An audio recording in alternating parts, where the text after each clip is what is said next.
Hey guys, welcome back, and today I'm talking a little about sigil magic. Now, the thing about sigil magic, which is very interesting, I've been listening to a lot of people talking about sigils, and because it's very fascinating the way different people go about this. And I'm not gonna toss shade on anyone because I mean it's not really my place to say anything's right or wrong. It's whatever really works for you. The thing about the craft and the thing about magic is there's certain tried and true ways that definitely work, and there's a lot of power that an individual gives power to a certain spell or certain ritual. And when you recreate someone's ritual or someone's spell, it's using that energy that that person put into it. So it's whatever really whatever works for you. It's harnessing that power, that collective consciousness, that universal power, and then making it work for you in your own individual life.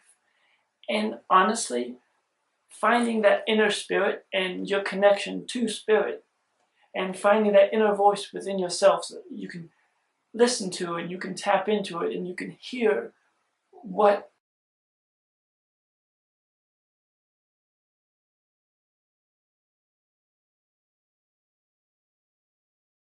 there's really no way to say that works, that doesn't work, that's good, that's not good.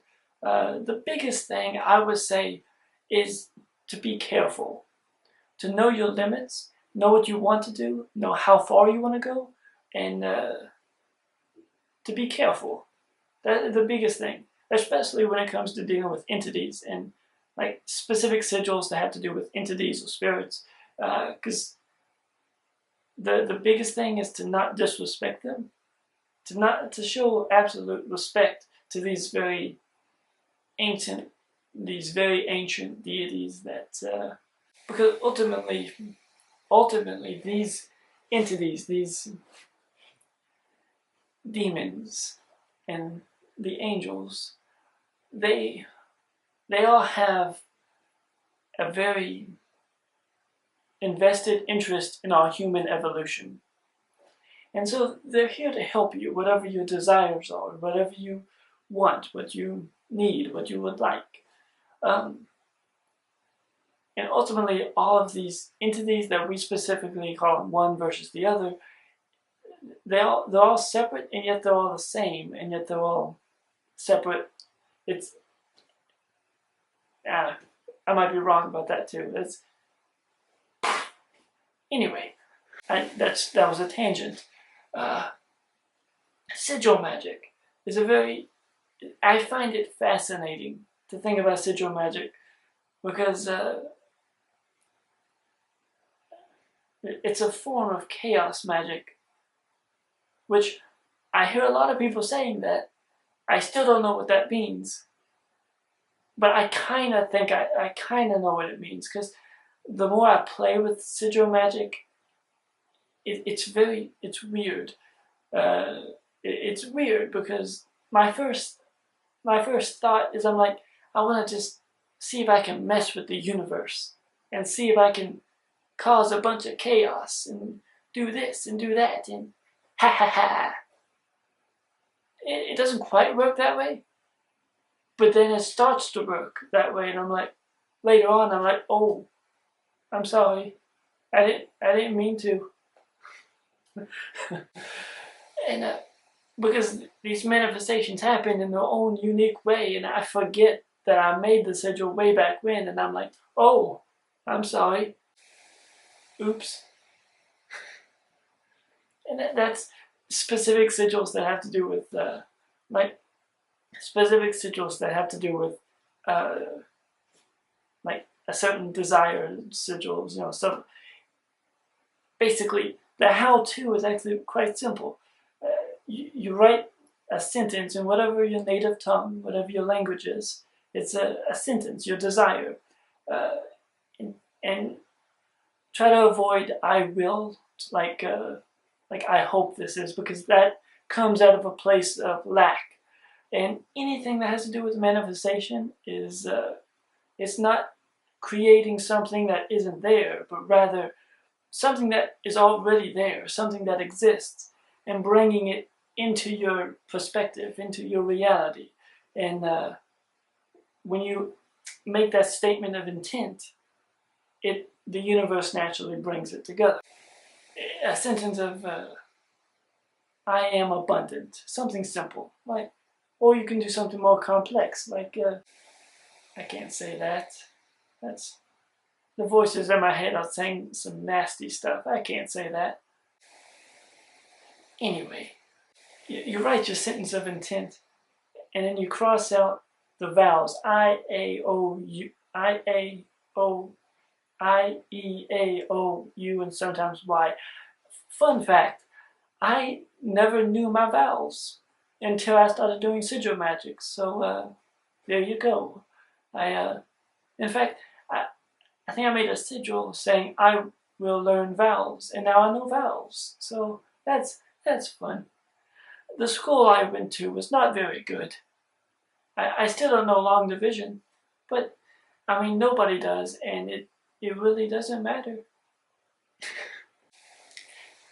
Then the next thing you use, you draw a picture. Not a picture, it's a symbol. But it's not a symbol, it's a sigil. There's a difference between a picture, an image, and a sigil. And I'll talk about that later, but a sigil is basically a symbol, but it's using the letters that you have left after you take out the vowels and the doubles, right? There's plenty of other people who talk about it in detail, and I'm not going to do that. It's very simple, just do it. The next thing you do is you charge it. The most powerful, there's various ways to charge a sigil. One thing I actually found recently was like there was a guy talking about charging a sigil with blood, and when I heard that, it's very interesting because to charge a sigil with your life force, your blood, it's the ultimate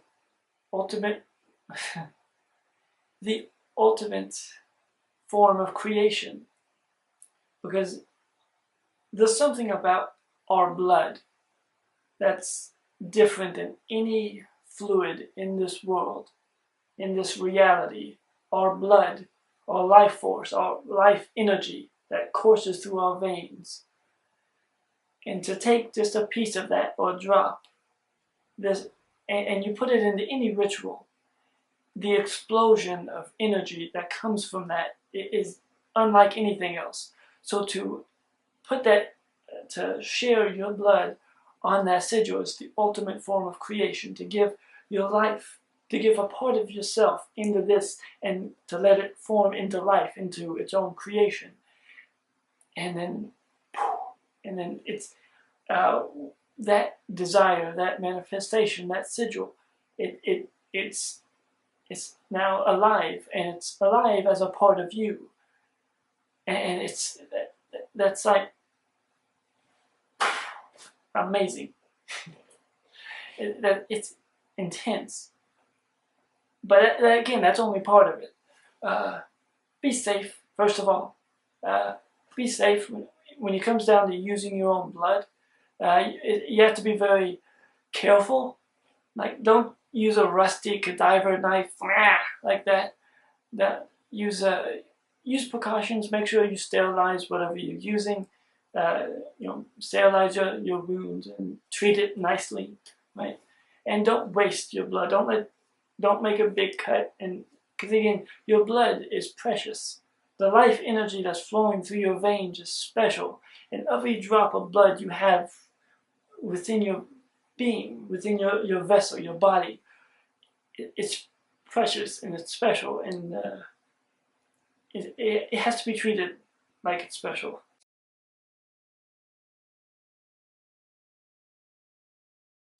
I don't know, but maybe that's just me. Right? That sounded condescending. Maybe that's just me. That I didn't mean it that way, but anyway, that's only half of it. You don't just put blood on it and done. There's various other ways to charge a sigil. the biggest thing is knowing how to meditate properly, to where you've reached this heightened state of consciousness when you go through your meditation. That's like a lot of people. That's why when you start going into magic or witchcraft or anything, before you do that, the biggest thing, the best thing you can do is to just learn how to meditate. Learn how to be one with the universe. And that should be the only thing you should be worried about, because all else will fall into place if you know how to be one with yourself. I think a lot of people talk about this openly, so I'm not going to go into this detail, but it's knowing how to meditate where you reach this heightened state of consciousness. A lot of people talk about opening your third eye, stuff like that. It's all the same thing. A lot of people use different words, different ways to say the same thing. And we're all talking about the same thing. It's just meditate until you reach a heightened state of consciousness. And then the charging of that sigil becomes more potent and more powerful. And so the force of energy that it takes to bring that manifestation into reality, it's going to happen much quicker and much faster. Like, it's just very little effort. It'll still happen, but it might be a little weaker and it might take a little longer. But the more emphasis, the more effort, the more thought, the more that you put into it, the more effort that this energy is going to have. Yeah. And the thing about sigils is there's so many sigils that are already out there that you can use, and then the sigils that you can create. And there's a lot of power. There's power in words, in vocabulary, in language. And there's power in symbols. Like our English language, A, B, C, D, E, F, G, all of it are symbols, and we accept it as an English language, but there's so many languages out there, so many languages nobody knows, and then those languages, it's all symbols. It's all symbols. The intention you put on it, that's what gives it its power. And that intention starts from right here. And that's why there are certain sigils that have this radiating power on it, that if you hold it on a piece of paper, you can feel the energy. And it all came from someone or a group of people. When they created it, it came from somewhere. And the potential power that holds is breathtaking. The intention that we put on it is what gives it its power. Just like money itself isn't an item. Money isn't real. Money doesn't exist. Money is paper, or it's coins, or it's gold, or it's silver. Like gold and silver is just a rock that someone pulled out of the ground, and it's shiny, so it's like someone handed it to someone saying, "This rock is worth a lot of money. Now hand me that money." Or rather, "Give me that house. Here's a rock." Or nowadays, "Here's $500. This is paper money, and the story that is behind that paper, the story that people accept as currency, that's all money is. It's not just a flow of energy, which it is, but it's not just that. You are wasting your life by working jobs you hate for paper capital to buy what you don't need. Why? Because my house isn't big enough. My car is out of style. My clothes are out of style. My friends aren't cool enough. When everything in this life that you need comes naturally, the food that you eat is grown from the ground, but a farmer from across the state says, "I'll give you food that I made, and you can sit there on your ass and not do anything as long as you give me this paper capital." Because we've been conditioned to believe that money is power, when all it is paper that could be torn in two. Constantly our world is brought into a new age where money becomes digital, and now we believe in Bitcoin and we believe in futuristic technology that can be traded and stolen just from the tap of the keys on a keyboard on a computer. What is money if money is power? What is power? And if you can find a way to find the power within yourself, then maybe you can find your own source of money and income within yourself. Instead of defining your self-worth by the outwardness of the world, finding your own happiness and joy within yourself, and then everything that you need comes naturally. What are the things you feel like you need? I need a big TV to fill my time. Why? I need a big camera to film footage. Why? I need this computer because that computer isn't good enough. Capitalism is a byproduct of greed, which is a cancer on everything. Even nowadays you have vloggers who are tossing their merch. Buy my merch, buy my shirt, buy my this, buy my that. Put money in my pockets to make me rich and keep you poor, thus furthering the gap between us. Making you feel like you're part of the group, but in reality you are nothing compared to this person, because all the money you willingly hand over to this person keeps you in debt to the system and keeps them in a lavish lifestyle they feel they've deserved. In this reality, we have been programmed to the life, to the idea, to the belief that there's something in this world that we need that we do not have. But all the power and all the potential for happiness or for inclusion, all the potential of any desire we have within ourselves. There is nothing this world or other people in this reality can offer you that you do not already have. We have been programmed into this life through this reality, and we are slowly waking up to the fact that we have been bamboozled, we have been tricked, we have been fooled.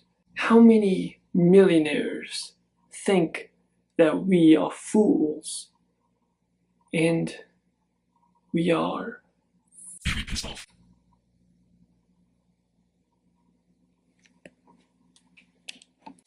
It's just a story that people accept. That story doesn't matter. The story isn't like technically real.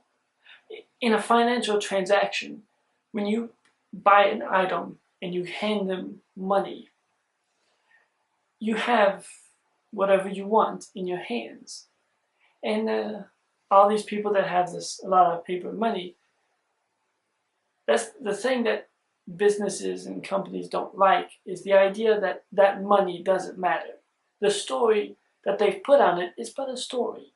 So that means the money is pointless. But at least that money is paper and it's real and it's tangible, you can hold it. The idea of digital transactions can be forged. It could be, I can type on a keyboard and I can make it look like you have this much money, or I can make it look like you have that much money. But in reality, it's pixels on a computer screen. And even that is even less than real. So that's my 2 cents on that. I'll go into it later. I feel that's worth its own video, but I can't think of that. Anyway, what was I talking about? Sigils. That's what I'm talking about.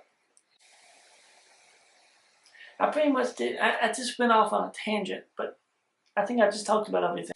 I'll see you guys next week. See you later.